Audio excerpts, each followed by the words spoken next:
So over time, what has happened is the genetic work has improved to where we understand like mitochondrial DNA and we've sequenced genomes and things like that. And as we do that across the United States, we find that in these certain river drainages, the genetics of this bass does not match the genetic of the species that we thought it was, especially when we talk about like red-eye bass and some of the smaller niche species. And so what you have is you have about 9 species that have been accepted by American Fisheries Society.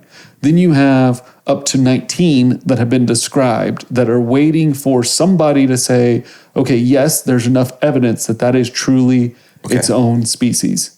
And this is the black bass family. So depending on which biologist you talk to, the number could be between like, let's call it 9, maybe more like 13 now. Okay. 13 to 19, somewhere in there. Okay. And a lot of those might be isolated to single river drainages throughout the United States.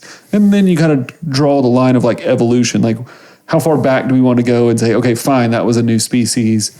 But it's always this moving, and I would say that it's only going to become a little more cloudy over time. Then you have, on the opposite end of that spectrum, you have the stocking programs that occur within states.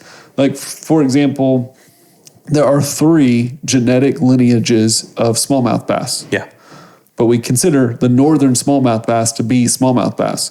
And therefore, any smallmouth stocked within this country is a northern smallmouth. Okay. Even those smallmouth that are being introduced in the river drainages where the other 2 lineages live. So over time, we as humans are moving northern smallmouth and integrating those into those populations. We're doing the same thing with Florida bass. Florida bass are a different species than largemouth. Yet every bass stocked in the state of Texas is a Florida bass. So it's not what was native here. It gets very cloudy and messy.